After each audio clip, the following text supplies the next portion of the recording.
सबके कर्मों का अधिष्ठाता है, वो देख रहा है तुम क्या कर रहे हो, इसलिए भोगना पड़ेगा।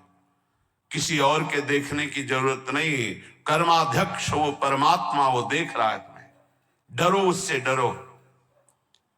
पाप कर्म करते समय ध्यान रखो, तुम्हें देख रहा है कोई, वो है परमात्मा, वही कर्माध्यक्ष है, वही न्यायाधीश है, वो स्वयं देख रहा है। किसी की वकालत की जरूरत नहीं, गवाही की जरूरत नहीं, साक्षी की जरूरत नहीं। कर्माध्यक्ष वो समस्त कर्मों का अध्यक्ष स्वामी तुम्हारे कर्मों को देख रहा है, उसका अवश्य फल तुम्हें देगा।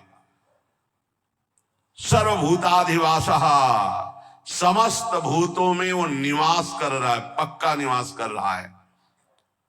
साक्षी चेता, उस सबका साक्षी है और चैतन्य घन स्वरूप है। केवल वो निर्गुणश्च, वो सतोगुण रजोगुण तमोगुण तीनों गुणों से ऊपर उठा हुआ निर्गुण है। निर्गुण का तात्पर्य होता है गुणातीत, गुणातीत माया के इन तीनों गुणों से ऊपर। सबको चेतना प्रदान उसी से होती है, चैतन्य शक्ति उसी से जागृत होती है। एको वसी निष्क्रियाणाम बहुनामेकम बीजम बहुधा यह करोति तमात्मस्थम येनु पश्यन्ति धीरास्तेषां सुखम शाश्वतम नेतरेषाम। जो अकेला एक अनंत ब्रह्मांडों में, अनंत भूतों में, अनंत शक्तियों में अपनी शक्ति का संचार करता है, उस सबका शासक एक ईश्वर है। वो प्रकृति को बीज रूप से अनेक रूपों में परिणित करके विराजमान है। ये सब वही साक्षात विराजमान है, वही प्रकट रूप में दिखाई दे रहा है, वही अप्रकट सबके हृदय में विराजमान, सबसे परे सब में भरे, सबसे परे और सब में भरे। जो सबसे भरे वही सबसे परे, जो सबसे परे वही सब में भरे। यह रहस्य रघुनाथ कर बेगी न जाने कोई, और जो जाने रघुपति कृपा तो सपने मोह न होए। जो ऐसे परमेश्वर का अनुभव कर लेता है वो सदैव परमानंद में मगन रहता है। तेसाम सुखम शाश्वतम नेतरेषाम, जो सबसे परे सब में भरे ऐसा अनुभव कर ले। यो माम पश्यति सर्वत्र सर्वम च मयि पश्यति तस्याहम न प्रणश्यामि सच में न प्रणश्यति। वो कभी मेरे से दूर नहीं होता, मैं कभी उससे दूर नहीं होता। जो ये जान जाता है सब में श्री भगवान है और सब श्री भगवान में है। विराट रूप भगवान में सब वास कर रहे, सूक्ष्म रूप भगवान सबके हृदय में वास कर रहे हैं। नित्यो नित्यानाम चेतनश्चेतनानाम एको बहुनाम यो विदधाति कामान तत्कारणम सांख्य योगाधिगम्यम ज्ञात्वा देवम मुच्यते सर्वपासई। देखो ये वेद है, इसको समझ लोगे तो कभी संशय नहीं होगा। वो परमात्मा एक है, वो सर्वव्यापी है, वो सर्व साक्षी है, वो कर्माध्यक्ष है, वो समस्त प्राणियों में विराजमान अकेला, सबको जीवनी शक्ति, बौद्धिक शक्ति सबको वही दे रहा है। जो एक नित्य चेतन परमात्मा है वही तुम्हारे कर्मों के फल का विधान करने वाला है। इसलिए बहुत शीघ्र ज्ञान योग से, कर्म योग से, भक्ति योग से उस परमात्मा को प्राप्त कर लो और जीवन मुक्त हो जाओ। सबके कारण रूप परम देव परमात्मा को प्राप्त कर लिया तो समस्त बंधनों से मुक्त हो जाओगे। ज्ञात्वा देवम उच्यते सर्व पासई है, सर्व बंधनों से मुक्त हो जाओगे। जीवन का परम लक्ष्य वेद कहता है, श्वेता श्वेतर्वेद, आपको भगवत प्राप्ति इसी जन्म में करनी, और कोई जन्म नहीं है। बार बार अन्य योनियों में जाने पर तुम कोई नया कर्म नहीं कर सकते, केवल मनुष्य जीवन में भगवत प्राप्ति कर सकते हो।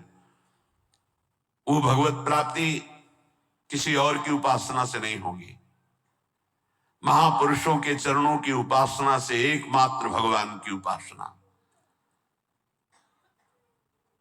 रहुगणित तपसा न याति न चेज्या न निरूपणात् गृहाद्वा न छंदसा नैव जलाग्नि सूर्यो बिना महत्पाद रजो अभिषेकम। तो ये कह रहे हैं और कोई उपासना से इनकी प्राप्ति नहीं होने वाली। अगर आप समझते हो कि अन्य कोई, तो इनका प्रवेश ही नहीं है। न तत्र सूर्यो भाति न चंद्र तारकम, न सूर्य का वहां प्रवेश है न चंद्रमा का प्रवेश है कि अपने प्रकाश सहित पहुंच जाए परम धाम में, ब्रह्म धाम में, ब्रह्म स्वरूप में। न तत्र सूर्यो भाति न चंद्र तारकम, नेमा विद्युतो भांति कुतो यमग्नि, न अग्नि न बिजली न चंद्रमा न सूर्य। इन तेज त्रिभुवन को प्रकाशित करने वालों की सामर्थ्य नहीं कि उसमें प्रवेश पा सके। तमेव भांतम अनुभाति सर्वम तस्या भाषा सर्वमिदम विभाति, क्योंकि ये सब उससे प्रकाशित होते हैं, उसी परमात्मा तत्व से। इसलिए जो सबका परम प्रकाशक है उस परमात्मा की प्राप्ति इसी देह में, मनुष्य देह में आप कर सकते हैं। जो इस मनुष्य देह को प्राप्त करके भगवत प्राप्ति नहीं करता है वो अपना भारी पतन कर रहा है। पर भगवत प्राप्ति कौन कर सकता है? जिसको कोई भी त्रिभुवन का भोग ललचाए ना, भ्रष्ट ना कर पाए। ये तैयारी करनी पड़ेगी ये सत्संग से। और पक्का हमने देखा है, पक्का देखा है और देख रहा हूं, जैसे जैसे सत्संग हो रहा है, जैसे जैसे भजन हो रहा है, जैसे जैसे बात समझ में आ रही, तो सबसे बड़ा तूफान जीवन का होता है नव यौवन अवस्था। बहुत ध्यान से प्रसंग सुनना है। जब तक भोगों की आसक्ति आपके अंदर किसी भी भोग की रहेगी तब तक आपको भगवत प्राप्ति का उत्साह नहीं होगा। एक बार ये जो प्रसंग चल, एक बार नचिकेता नाम के ब्रह्म ऋषि के पुत्र थे वो, तो उनका जन्मोत्सव मनाया जा रहा था। तो जन्मोत्सव में अब वो ब्रह्म ऋषि थे तो बहुत से ब्रह्म ऋषियों को बुलाया, मंत्रोच्चारण हुए वेदों के, फिर गौएं दान की। तो नचिकेता ने देखा गलत हो रहा है, उन्हीं का जन्मोत्सव था। अच्छी अच्छी गौएं गौशाला में रख ली गई हैं और जो कम दूध देती हैं या जो दूध देना छोड़ने वाली हैं वो गौएं दान की जाए। तो उन्होंने दान करते समय ही पिता से कहा कि मुझे ये आपकी दान पद्धति ठीक नहीं लग रही। ऋषि पुत्र ऋषि थे तो एक तरह से पिता का अपमान हो रहा है और पिता की निंदा हो रही। उन्होंने कहा आप ये ऐसी दुबली पतली गौएं दान कर रहे हो, स्वस्थ गौएं, नई ब्याई हुई गौएं आप दान नहीं कर रहे हैं। ये दान पद्धति के विपरीत आप दान क्यों कर रहे हैं? गौएं किसके लिए रखे हैं? मेरे लिए ना, मैं पुत्र हूं ना, तो आप दान मेरे लिए ही तो कर रहे हैं, तो आप ऐसा दान क्यों कर रहे हैं? तो मेरे को किसको देते हैं? मेरे लिए गौएं तो मेरे को किसको देते हैं? तो उनका तुम्हें मृत्यु को देता हूं, जा। बड़े क्रोध में हुए और जा यमपुरी की यात्रा कर। और ब्रह्म ऋषि, एक एक शब्द सत्य होता है सत्य बोलने वालों का। तत्काल यमपुरी के लिए नचिकेता, अब अपराध था नहीं इसलिए सशरीर यमपुरी गए। अब जे ही यमपुरी में पहुंचे तो जो 12 महाभागवत है उनमें एक धर्मराज जी को भी कहा गया है। पापियों के लिए वो यम भयानक रूप है और धर्मात्माओं के लिए धर्मराज स्वरूप है। वहां वो थे नहीं, वो ब्रह्म सभा में किसी कार्य हेतु गए हुए थे। उनकी पत्नी ने आतिथ्य सत्कार करते हुए नचिकेता को वहां रखा कि जब तक धर्मराज जी नहीं आते हैं तब तक आप विराजमान रहिए। धैर्यपूर्वक वहां रहे। जब धर्मराज जी आए उनको कुछ बताना नहीं होता, वो सर्वज्ञ है। तत्काल देखा कि हाँ इनका कैसे आगमन हुआ, जान गए, बहुत प्रसन्न हुए। हे ऋषि बालक, मैं तुम्हें हृदय से सम्मानित करता हूं, मेरा आतिथ्य स्वीकार करो। अर्घदान किया धर्मराज जी ने और कहा मैं तुम्हारी धर्मनिष्ठा, सत्यनिष्ठा और परम पवित्र दूसरों के प्रति सुख बुद्धि का नमस्कार पूर्वक प्रशंसा करता हूं। मैं बहुत प्रसन्न हूं, बोलो तुम क्या चाहते हो? उन्होंने कहा मैंने सुना है कि आपको ब्रह्म बोध हुए, अध्यात्म विद्या के आप परम ज्ञाता हैं। मैं आपसे आत्मज्ञान चाहता हूं। उनका नहीं, तुम पृथ्वी का सम्राट पद स्वीकार करो, सुंदर सुंदर नव युवतियां रानियों के रूप में तुम्हें मिलेंगी, मैं तुम्हें सम्राट पद में अभिषिक्त करूंगा। मृत्युलोक का सबसे बड़ा बलशाली, स्वस्थ रहकर हजारों वर्ष तक भोगों को भोगने वाला, चिंतित पदार्थ तत्काल उपस्थित हो जाएंगे, जो सोचोगे वही हो जाएगा, ऐसा तुम्हें आशीर्वाद देता हूं। बोले नहीं चाहिए, मुझे आत्मज्ञान चाहिए, छोड़ो। मैं तुम्हें स्वर्ग का देवराजेंद्र पद देता हूं, नवीन नवीन अप्सराएं तुम्हारी सेवा में रहेंगी, स्वास्थ्य भोग वैभव देवता तुम्हारे अधीन रहेंगे, ऐसा मैं तुम्हें वरदान देता हूं। बोले नहीं चाहिए, मुझे सिर्फ आत्मबोध चाहिए, आत्मज्ञान चाहिए। क्या क्या नहीं लालच दिया, जब कोई भी बात स्वीकार नहीं का, आत्मज्ञान चाहिए, तब बोले श्रेयश्च प्रेयश्च मनुष्य मेतस तो संपरित्य विविनक्ति धीरः श्रेयो ही धीरे भी प्रेयसो व्रणीते प्रेयो मंदो ये क्षेमात् व्रणीते। हे नचिकेता, तुम महान हो। जब कोई भगवत मार्ग में चलना चाहता तो उसके सामने दो वस्तुएं होती है, एक श्रेय और एक प्रेय। श्रेय कहते हैं जिससे भगवत प्राप्ति होती है, प्रेय कहते हैं जिनसे भोगों की प्राप्ति होती है। दोनों सामने रखे जाते हैं, किनके? हमारे तुम्हारे ऐसे साधारण के नहीं, जिनका दृढ़ लक्ष्य बन गया भगवत प्राप्ति। अब जो भोग चाहिए वो सब मिलेगा, उसको फ्री मिलेगा, भोगो, और उत्तम भोग उसको एकांत में दिया जाएगा, भोगो। अगर प्रेय भोग लिया तो श्रेय की प्राप्ति का अधिकार क्षीण होने लगता है। अगर प्रेय को ठुकरा दिया तो श्रेय की प्राप्ति, श्रेय माने कल्याण, परम भगवत प्राप्ति, परमानंद की प्राप्ति, प्रेय भेजा जाएगा। यहां तो प्रेय के लिए ही श्रेय को स्वीकार कर रहे, भगवान को साधन मान रहे हैं और भोगों को साध्य मान रहे हैं, जबकि साध्य भगवान होने चाहिए, भोगों को साधन बना दो। नचिकेता, तुमने प्रेय को ठुकराया है, तुम श्रेय के अधिकारी हो। ध्यान देना, ये भगवत पार्षद हैं सब, ऐसे आप आगे नहीं बढ़ेंगे, आपके लिए भेजा जाएगा, ये ले लो भगवान को छोड़ो, ये ले लो भजन छोड़ो, ये ले लो। कोई वासना लेके जाओगे, भरपूर वो वासना की पूर्ति की जाएगी भजन छुटवाने के लिए। ये अंदर बैठा रहे संत वाणी इसीलिए सुना रहे बड़े बड़े महापुरुषों की। प्रेय और श्रेय दोनों साधक के सामने रखे जाते हैं। बुद्धिमान उपासक को दोनों पर भली भांति विचार करना है कि ये प्रेय तो बहुत जन्मों में भोग चुका हूं, अब इस जन्म में नहीं, इस जन्म में मुझे भगवत प्राप्ति करनी है। वो श्रेष्ठ बुद्धि परम कल्याण के साधन के सामने समस्त भोग सम्मान प्रतिष्ठा को त्याग करके श्रेष्ठ समझकर भगवत प्राप्ति को आगे बढ़ता नहीं चाहिए।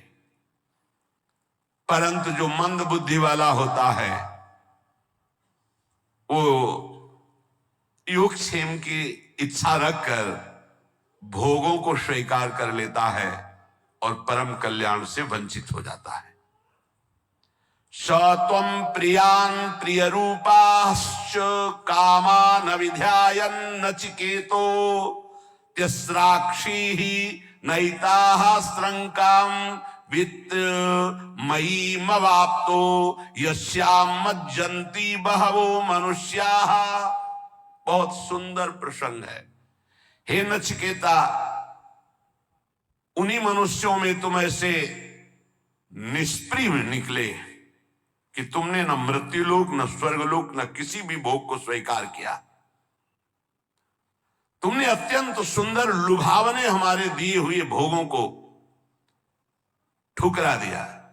तुम्हें सुंदर रूप मिलता, सम्राट पद मिलता, परलोक में सब भोग मिलते, तुमने भली भांति उनका त्याग कर दिया, कहीं नहीं विचलित हुए। मेरे लोभ देने पर भी तुमने संपत्ति श्रृंखला को ही छोड़ दिया। तुम किसी लोभ में नहीं फंसे। जिसमें प्रायः सब फंस जाते हैं। अविद्याया मंतरे वर्तमानाः स्वयं धीराः पंडितम मन्यमानाः द्रम्यमाणाः पर्यन्ति मूढ़ा अंधेनैव नीयमाना यदान्धाः। ये अज्ञान के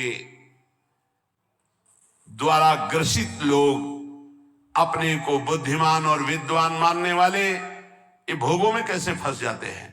ये मूर्ख हैं जो भगवान को प्राप्ति के इस मानव देह में तप और संयम जितेंद्रियता का त्याग करके ये भोगों में फंस जाते हैं, फिर नाना योनियों में भटकते हैं, ठोकरें खाते हैं।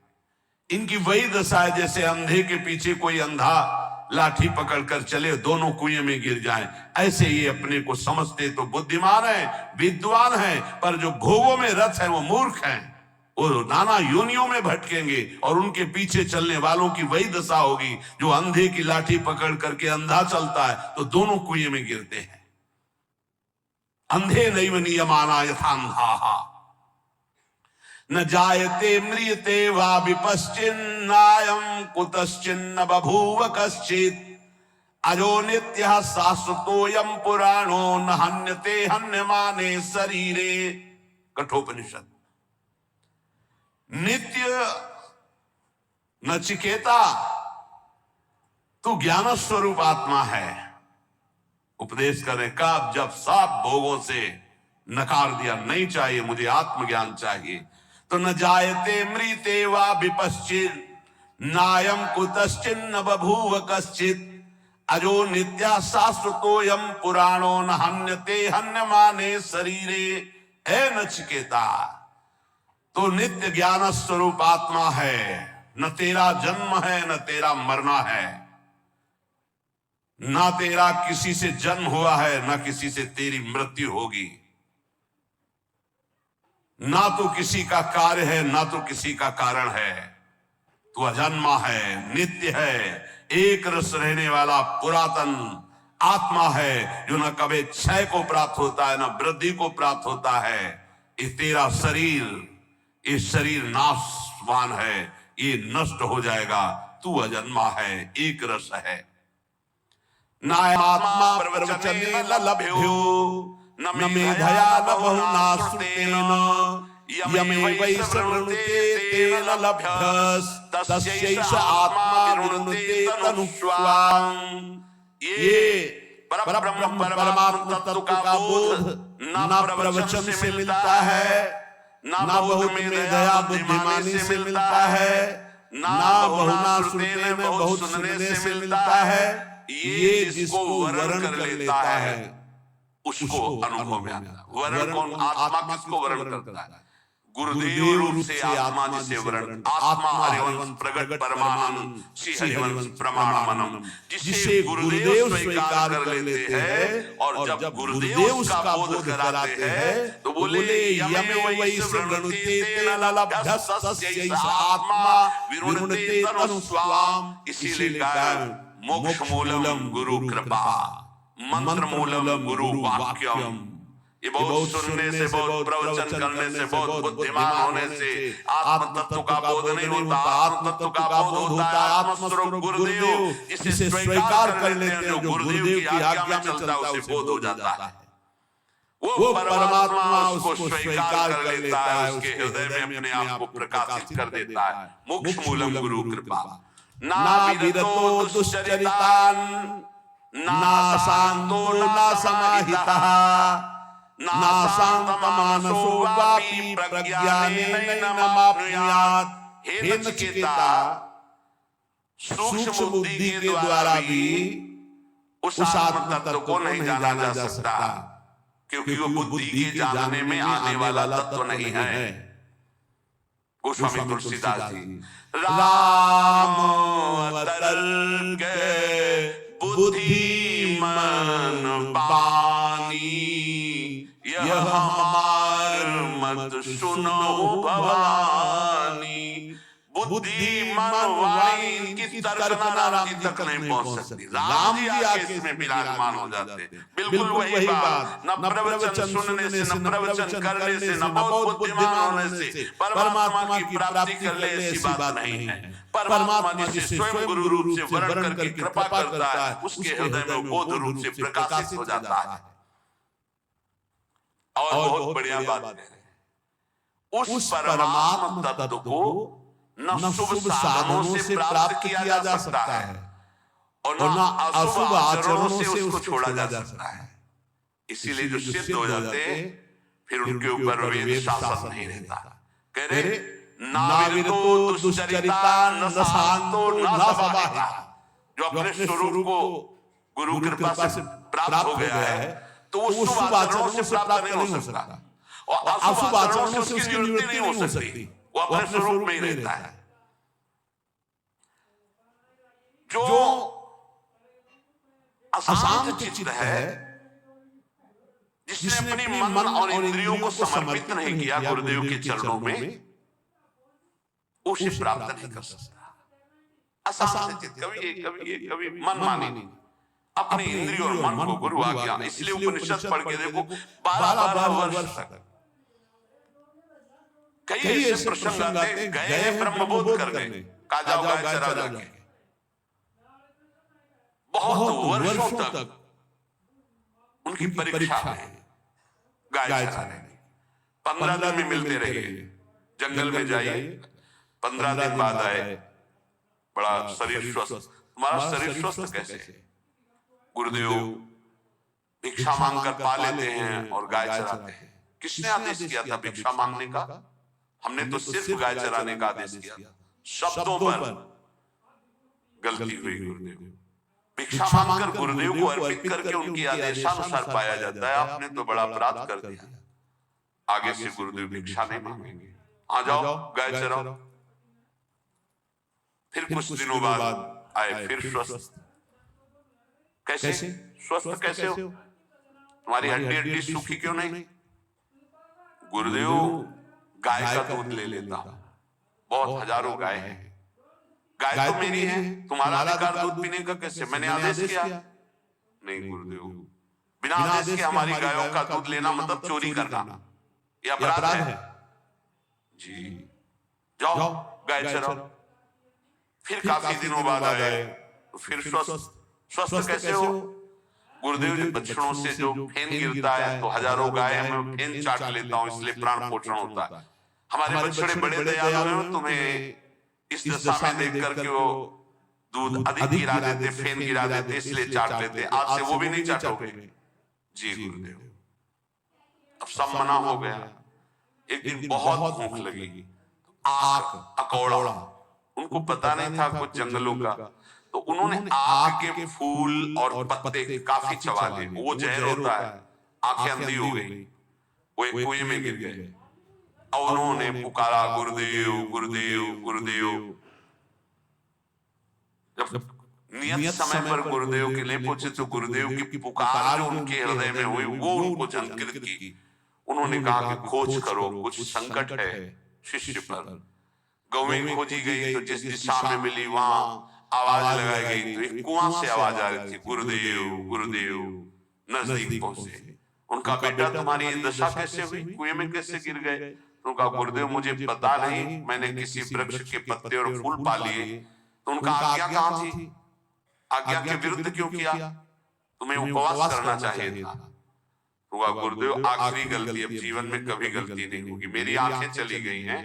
उनका मैं अभी मंत्र तुम्हें देता हूँ, अश्वनी कुमार देवताओं के वैद्य आएंगे और तुम्हें औषधि देंगे, अभी तुम दिव्य नेत्र वाले बन जाओगे।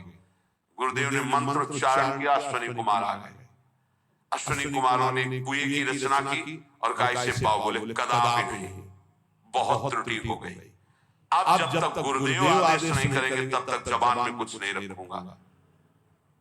गुरुदेव ने कहा पा लीजिए, हमारी ही आज्ञा से सब हो रहा है। उन्होंने जो ही बुआ पाया, दिव्य नेत्र उनके जागृत हो गए, बाहर आए। गुरुदेव ने हृदय से लगाया, जो ही हृदय से लगाया, चारों वेदों का ज्ञान अपने आप हो गया, कभी पढ़ाना नहीं पड़ा। गुरु कृपा ही केवल।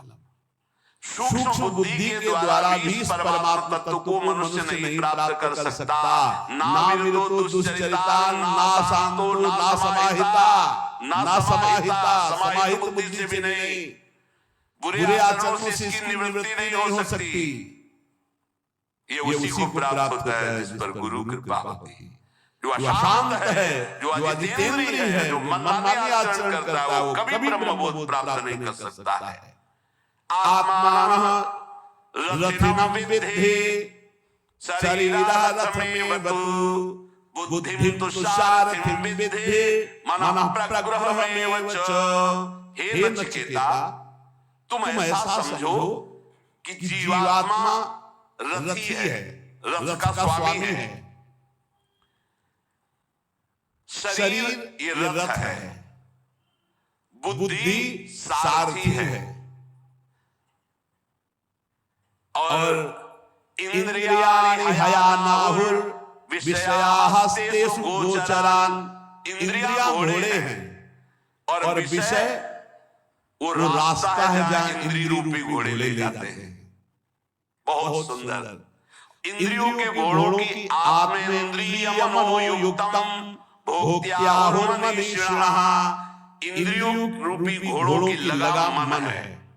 बहुत सुंदर रूपक से वर्णन कर रहे हैं। शरीर एक रथ है, इसमें बैठा हुआ रथी जीवात्मा है, इंद्रिय इसके घोड़े हैं, मन इसकी लगाम है। इन घोड़ों के चलने का रास्ता शब्द, स्पर्श, रूप, रस, गंध, ये 5 विषय हैं जिनमें मना कष्टान इंद्रियाणि प्रकृति स्थान कर सकी। जीवात्मा जो भूला हुआ अपने स्वरूप को है, बुद्धि लगाम लीली की है, इंद्रिय रूपी घोड़े विषयों में भाग रहे, दुर्गति पक्का दुर्गति। यस्त्वविज्ञानवान् भवत्युक्तेन मनसा सदा तस्येन्द्रियाण्यवस्यानि दुष्टास्वा इव सारथे। जो विवेकहीन है, गुरु कृपा का आश्रय नहीं लिए है, उसकी बुद्धि रूपी सारथी बहुत नशे में होते हैं। वो ऐसे लगाम लीली रहती है, मन रूपी लगाम, जहां मन जाना चाहे। वो इंद्रिय रूपी घोड़े को विषयों में विचरते मनमाना पाप करते हैं और सर्वनाश कर देते हैं, रथ का भी और रथी की तो दुर्गति ही हो जाती है। वस्तु विज्ञानवान् भवत्युक्तेन मनसा सदा तस्येन्द्रियाणि वस्यानि सदस्वा इव सारथे। जो गुरु कृपा पात्र है वो विवेकवान होता है। विवेकवान सारथी मतलब प्रवीण सारथी।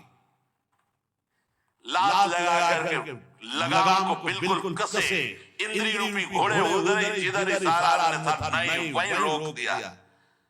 वस्तु विज्ञानवान् भवति, गुरु कृपा से जो तत्व को जानता है, युक्तेन मनसा सदा, युक्ति से मन रूपी लगाम को खींचे हुए है, तो तस्येन्द्रियाणि वस्यानि, इंद्रिय रूपी घोड़े उसके वश में हैं। सदस्वा इव सारथे, अब सारथी के अनुसार वो सही मार्ग में चलते हैं। इसलिए यस्त्वविज्ञानवान् भवत्यन्यमनस्कः सदा शुचिः न सत्पदमाप्नोति सः सारं चाधिगच्छति। कोई सदा विवेकहीन बुद्धि वाला, असंयत अपवित्र रहने वाला कभी भगवत प्राप्ति नहीं कर सकता। जो मन को छोड़े, इंद्रियों को छोड़े, जो मन आवे सो खाओ पियो, जो मन आवे सो भोग भोगो, ऐसा कभी परम पद का अधिकारी नहीं होता।